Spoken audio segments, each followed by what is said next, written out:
अगर आप हमारे झंड तपस्या से प्रसन्न है तो मैं एक नहीं कई वरदान चाहता हूँ। हे भक्तराज, जैसी आपकी इच्छा, एक नहीं दो नहीं, इस समय जितने वरदान मांग लो मैं तुमको सब प्राप्त कर दूंगा। तो सुनो परम पिता, मैं क्या चाहता हूँ?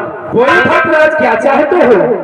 हे ब्रह्मदेव, लूंगा ऐसा जो कभी किसी ने लिया हो।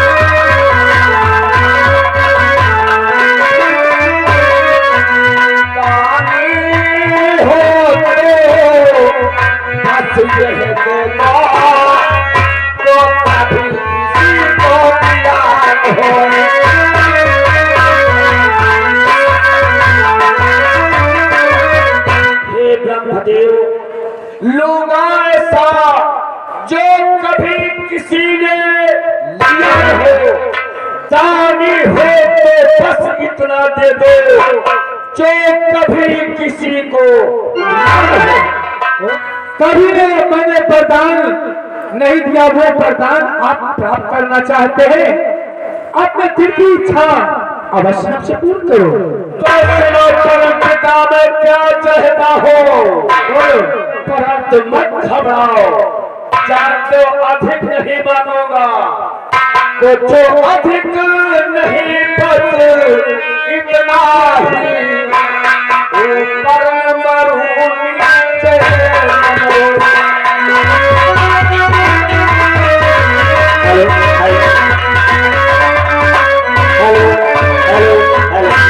हेलो। हाँ, मेरा मैं भैया आपके समक्ष एक गाड़ी किसी भाई ने धोखे से ले गए हैं, तो उनसे हमारा निवेदन है कि वो अगर भूल से ले गए तो गाड़ी यहाँ पर लाने का कष्ट करें जी। वो गाड़ी जो है स्प्लेंडर प्लस है, लाल पॉलिश में है, उसका नंबर है UP 34 N 3260। अगर किसी भाई ने यहाँ से धोखे से ले गया है तो उससे हमारा निवेदन है कि वो यहाँ तक ले आए, अन्यथा उसके बाद में उचित कार्रवाई की जाएगी। गाड़ी का नंबर है स्प्लेंडर प्लस है, गाड़ी का नंबर है UP 34 N 3260 जो उलैया ग्राम की है।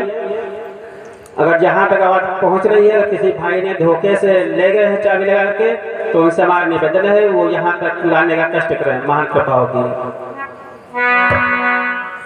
बस अधिक नहीं, बस इतना ही ऊपर न मरूं नीचे न मरूं, न मरूं नीचे न मरूं, पर न मरूं बाहर न मरूं।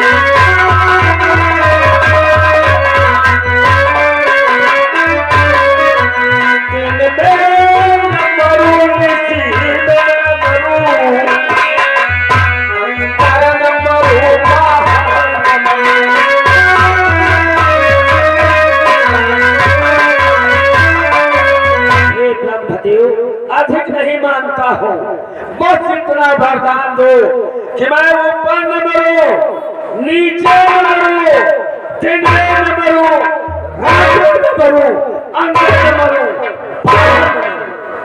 जैसी आपकी इच्छा, एक वस्तु ऐसा ही हो।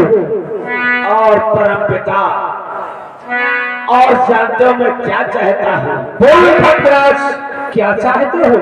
नर से न मरूं, पशु से न मरूं, नर से न मरूं, पशु से न मरूं, यहाँ पे कोई हथियार नहीं।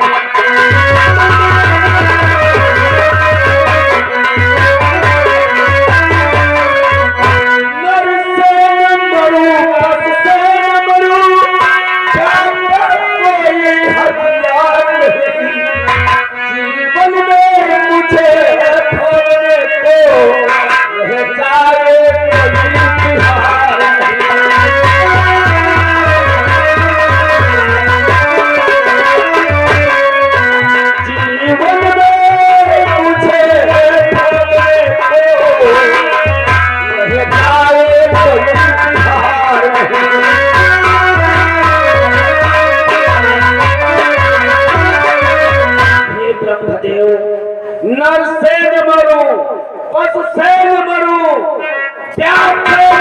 कोई हथियार नहीं, जीवन में मुझे भोगने को रह जाए कोई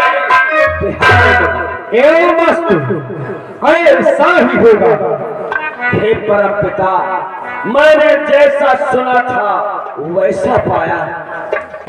आप हमारी अखंड तपस्या से प्रसन्न होकर मुझे वरदान प्राप्त किए।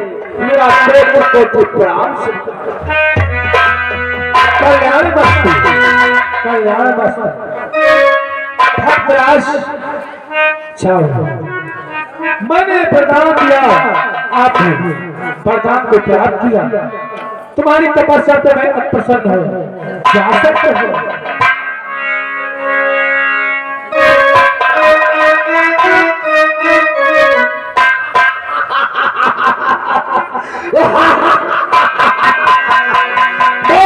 ब्रह्मा से कई वरदानों को प्राप्त कर लिया है। अब वो विष्णु का पाप मुझे मार नहीं सकता।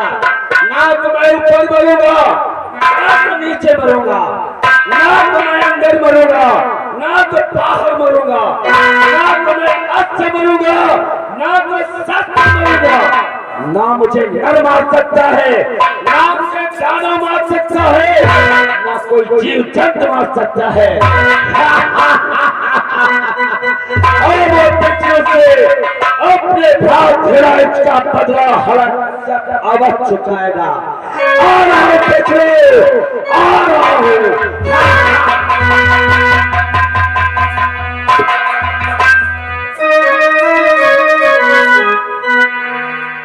बेटी, देखो तुम्हारा पुत्र प्रहलाद भी सयाना हो चुका है। अब हमारा विचार है, चलो हम तुम्हारे महलों तक छोड़ देते हैं। आओ।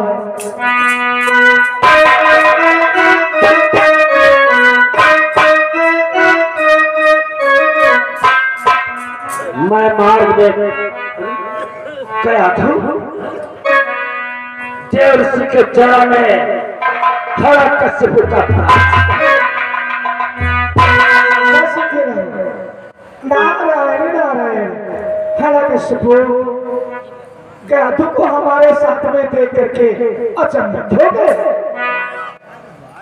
देव सिंह महाराज, ये तो महलों में होना चाहिए था, ये गयाधु आपके साथ में कैसे?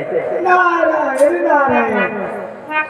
राजन, जरा सोचो, तुम तो परम पिता ब्रह्मा जी की तपस्या के लिए गए थे। इधर देवराज तुम्हारी पत्नी गयाधु का हर करके ले जा रहा था कि मैं मार्ग में मिल गया और तुम्हारी पत्नी को उसके चंगुल से छुड़ा करके अपने आश्रम पर ले गया। तो मेरे आश्रम पर तुम्हारी पत्नी के गर्भ से एक सुंदर पुत्र का जन्म हुआ। क्या देव सिंह महाराज, ये पुत्र हमारा है? हाँ राजन, इसने गयाधु के गर्भ से जन्म लिया है। अवश्य राजन। आओ बताओ, हमारे सीने से लग जाओ। राजन, तुम्हारे पुत्र का नाम मैंने प्रहलाद रखा है। क्या मेरे पुत्र का नाम प्रहलाद? हाँ राजन, और अब तुम्हारा पुत्र सयाना हो गया। मैंने सोचा कि तुम्हारे गृह छोड़ दूं कि तुम मार्ग में ही मिल गए। हाँ नारद, मैं ब्रह्मा की तपस्या करके उनसे कई वरदानों को प्राप्त करके आ रहा था कि आपके दर्शन हो गए। ठीक है राजा, अब आप अपनी पत्नी को लेकर के अपने महल के लिए प्रस्थान करें। ठीक है देव सिंह नारद, आपने मेरे साथ में उपकार किया है, उस मूर्खार इंद्र से मेरी पत्नी को बचाया है। हम इसके लिए कोट धन्यवाद देते हैं। मेरा प्राण स्वीकार।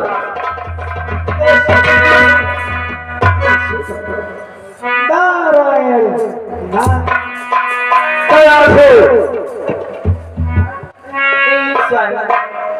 इस कार्य ने तुम्हारे साथ में ऐसा कार्य किया है, हम इसका प्रसूत और देवराज इनसे अवश्य चुकाएंगे। आओ हम महलों की तरफ प्रस्थान करते हैं। चलो सर। आओ।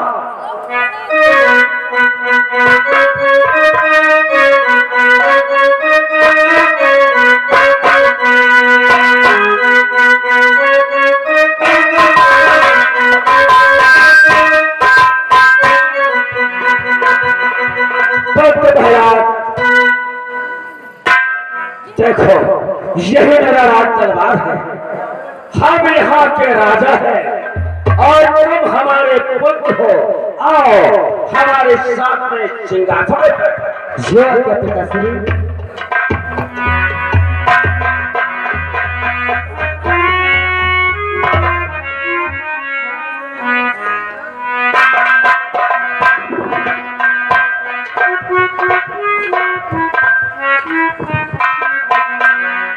बेटा पहला देखो इस राज पर हम दो भाई थे। हमारा छोटा भाई था जिसका नाम हिराई था। हमारे समान बलवान बहुत ही वीर था जिसने अपने बल से सारी पृथ्वी का हर करके ले गया था। परंतु हमारा एक बैरी है पुत्र जो विष्णु कहलाता है। विष्णु ने छल से एक 12 का रूप धारण कर हमारे महाबली भाई हिरण्य का वध कर दिया। इसलिए जीवन में सबसे बड़ा शत्रु हमारा विष्णु है जिसने मेरे भाई भक्त हिरण्य को मारा है। याद है बेटा इस जीवन में पहला सब। इसलिए इस संसार में भूतल पर उस विष्णु की पूजा अर्चना नहीं होने देता हूँ और जो भी करते हुए मिल जाता हम उसे प्राण दंड देते हैं। इसलिए बेटा हम तुमको आज्ञा देते हैं अपने राज्य में अपने नगर में घूम कर देखो। जाओ और टहल कर देखो कोई उस छलिया विष्णु मेरे बैरी का नाम तो नहीं लेता है। आज से हम तुम्हें कार्य सौंपते हैं। ठीक है पिताश्री, मैं अपने राज्य का भ्रमण करने के लिए अवश्य जाऊंगा। जो भी उस विष्णु का नाम लेते हुए मुझे मिलेगा हम उसको दंडित करके आपके पास में अवश्य प्रस्तुत करूंगा। अवश्य बेटा जो विष्णु का नाम लेते मिल जाए उसे घसीटते हमारे दरबार को लाना। ठीक है पिताश्री, मेरा प्रणाम स्वीकार करें। कल्याण हो, सर्वदा सुखी रहो।